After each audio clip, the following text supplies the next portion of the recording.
I took a drive late one night. What happened will haunt me for the rest of my life. "Oh, before I forget," I said to the cashier, "I was wondering if you could help me with something."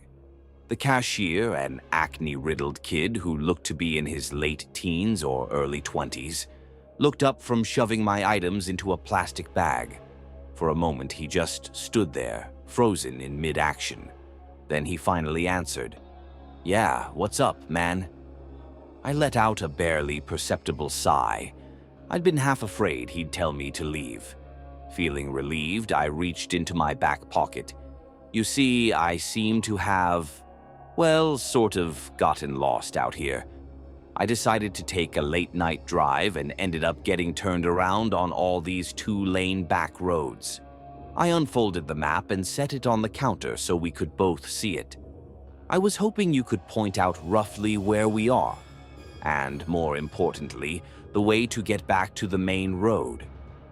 There was another long stretch of silence, and then the kid began to laugh, softly at first, and then louder. "Dude, a paper map," he managed between wheezes. "Are you for real? What year do you think this is, 1993? For my part, I simply let out a resigned sigh. I'd had a bad feeling I would get this sort of reaction from someone his age. "Seriously, bro," he continued, "don't you have GPS in your car or something?" I hooked a thumb over my shoulder, pointing out the glass entry door at the beige sedan sitting at the gas pumps. "Not in a Honda Accord from 1979. The doorbell jingled as I stepped outside. The sounds of refrigerators humming and fluorescent lights buzzing was replaced by those of a summertime forest at night. Crickets and cicadas buzzed loudly in the grass around the store, almost overwhelming the buzzing of the lights over the pumps. The sound of an owl hooting echoed through the trees, followed by the loud call of what had to be an elk. "So, did you find out where we are?" asked a voice from the passenger seat. For a split second, a wave of confusion and panic swept over me, and I spun in my seat. It was immediately replaced by embarrassment as my friend began to laugh. "Dude, were you in there that long that you forgot I was out here waiting for you?" Not wanting to admit I had done just that, I shook my head. No, dealing with the kid in there was a major headache. Craig was one of my close friends. Ever since we'd met each other, we'd immediately clicked and had stuck with each other from that point on. And one thing we both loved to do was take late-night drives to nowhere, simply driving around with no destination in mind, listening to the radio. I looked back at the road and nearly choked.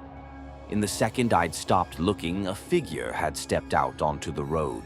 "No!" I shouted, jamming my feet on the brake and clutch as hard as I could. The rear wheels of the car locked up, and the piercing sound of squealing tires filled the cabin. To my horror, the tail end of the car began sliding out. For a few seconds, the world around us became a blur of shapes and colors, and I feared at any moment we'd smash into a tree or begin rolling. The car finally came to a stop with a screech of protest from the suspension. We were facing back the way we'd come. I could tell from the black lines on the road which had once been the rubber of my tires.